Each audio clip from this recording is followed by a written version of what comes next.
सारे गांव में बदलू मुझे सबसे अच्छा आदमी लगता था क्योंकि वह मुझे सुंदर सुंदर लाख की गोलियां बनाकर देता था।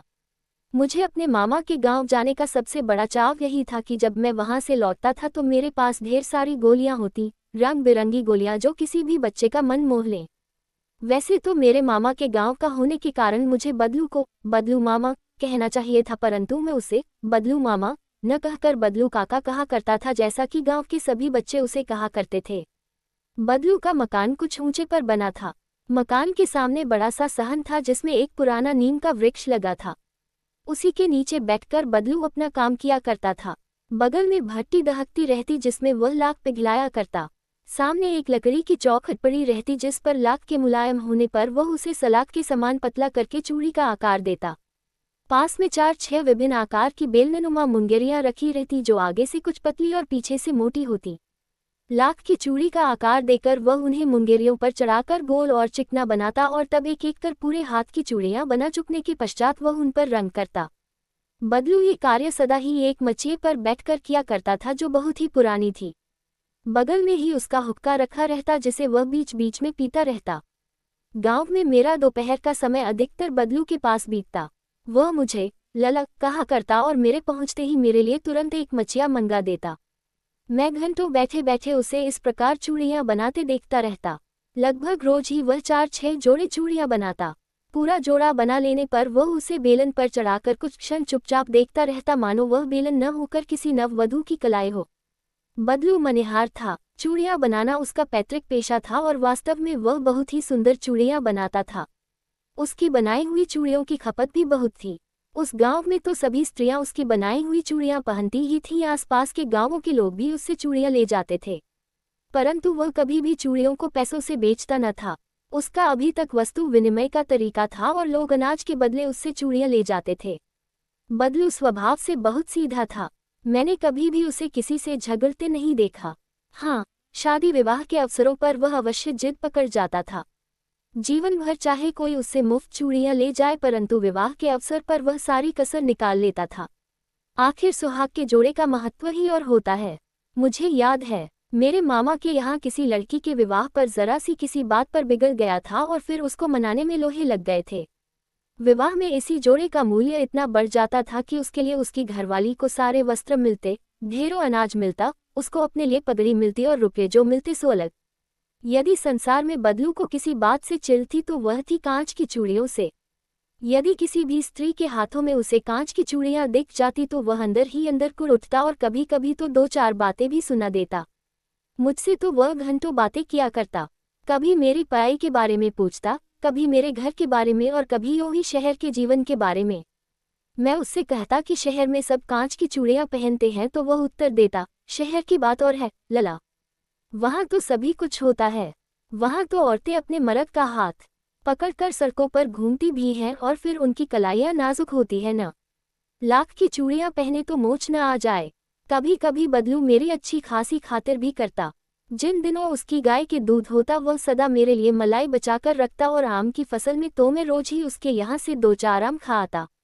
परंतु इन सब बातों के अतिरिक्त जिस कारण वह मुझे अच्छा लगता वह ये था कि लगभग रोज ही वह मेरे लिए 1-2 गोलियां बना देता। मैं बहुधा हर गर्मी की छुट्टी में अपने मामा के यहाँ चला जाता और 1-आध महीने वहाँ रहकर स्कूल खुलने के समय तक वापस आ जाता। परंतु 2-3 बार ही मैं अपने मामा के यहाँ गया होऊंगा तभी मेरे पिता की एक दूर के शहर में चदली हो गई और एक लंबी अवधि तक मैं अपने मामा के गांव न जा सका। तब लगभग 8-10 वर्षों के बाद जब मैं वहां गया तो इतना बड़ा हो चुका था कि लाख की गोलियों में मेरी रुचि नहीं रह गई थी। अतः गांव में होते हुए भी कई दिनों तक मुझे बदलू का ध्यान न आया। इस बीच मैंने देखा कि गांव में लगभग सभी स्त्रियां कांच की चूड़ियों पहने हैं।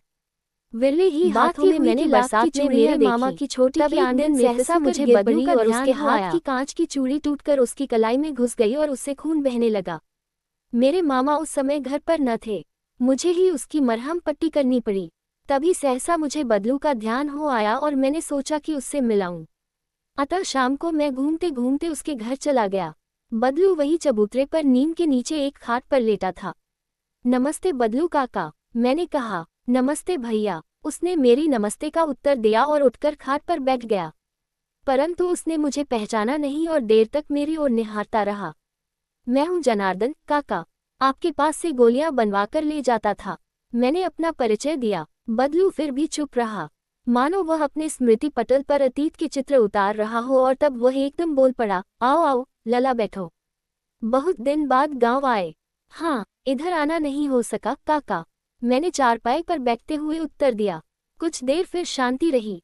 मैंने इधर इधर दृष्टि दौड़ाई, न तो मुझे उसकी मचिया ही नजर आई, न ही भट्टी। आजकल काम नहीं करते काका? मैंने पूछा। नहीं लला, काम तो कई साल से बंद है। मेरी बनाई हुई चूड़ियां कोई पूछे तब तो। गांव गांव में कांच का प्रचार हो गया है। वह कुछ देर चुप रहा, फिर बोला, मशीन गुंग है न ये लला, आजकल सब काम मशीन से होता है। खेत भी मशीन से जोते जाते हैं और फिर जो सुंदरता कांच की चूड़ियों में होती है लाख में कहाँ संभव है। लेकिन कांच बड़ा खतरनाक होता है, बड़ी जल्दी टूट जाता है। मैंने कहा, नाजुक तो फिर होता ही है लला। कहते कहते उसे खांसी आ गई और वह देर तक खांसता रहा। मुझे लगा उसे दमा है। अवस्था के साथ साथ उसका शरीर ढल चुका था। उसके हाथों पर और माथे पर नसें उभर आई थीं।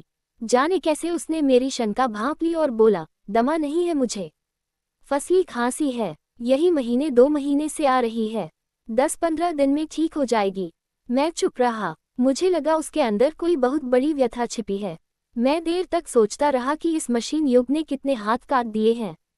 कुछ देर फिर शांति रही जो मुझे अच्छी नहीं लगी। आम की फसल अब कैसी है काका? कुछ देर पश्चात मैंने बात का विषय बदलते हुए पूछा। अच्छी है लला, बहुत अच्छी है, उसने लहककर उत्तर दिया और अंदर अपनी बेटी को आवाज दी। अरे रज्जो, लला के लिए आम तो ले आ। फिर मेरी ओर मुखातिब होकर बोला, माफ करना लला, तुम्हें आम खिलाना भूल गया था। नहीं नहीं काका, आम तो इस साल बहुत खाए हैं। वाह वाह, बिना आम खिलाए कैसे जाने दूंगा तुमको। मैं चुप हो गया। मुझे वे दिन याद हो आए जब वह मेरे लिए मलाई बचाकर रखता था। गाय तो अच्छी है न काका? मैंने पूछा। माए कहाँ है लला? 2 साल हुए बेच दी। कहाँ से खिलाता? इतने में रज्जो, उसकी बेटी, अंदर से एक डलिया में ढेर से आम ले आई। ये तो बहुत है काका, इतने कहाँ खा पाऊंगा, मैंने कहा। वाह वाह, वह हंस पड़ा। शहरी ठहरे न, मैं तुम्हारी उम्र का था तो इसके चौगुने आम एक वक्त में खा जाता था। आप लोगों की बात और है, मैंने उत्तर दिया। अच्छा बेटी, लला को 4-5 आम छांट कर दो, सिंदूरी वाले देना। देखो लला कैसे हैं, इसी साल ये पेड़ तैयार हुआ है। रज्जो ने 4-5 आम औजुली में लेकर मेरी ओर बढ़ा दिए। आम लेने के लिए मैंने हाथ बढ़ाया तो मेरी निगाह एक क्षण के लिए उसके हाथों पर ठिठक गई। गोरी गोरी कलाइयों पर लाख की चूड़ियां बहुत ही फब रही थीं। बदलू ने मेरी दृष्टि देख ली और बोल पड़ा, यही आखिरी जोड़ बनाया था जमींदार साहब की बेटी के विवाह पर। 10 आने पैसे मुझको दे रहे थे। मैंने जोड़ा नहीं दिया, कहा शहर से ले आओ। मैंने आम ले लिए और खाकर थोड़ी देर पश्चात चला आया। मुझे प्रसन्नता हुई कि बदलू ने हार कर भी हार नहीं मानी थी। उसका व्यक्तित्व कांच की चूड़ियों जैसा न था कि आसानी से टूट जाए।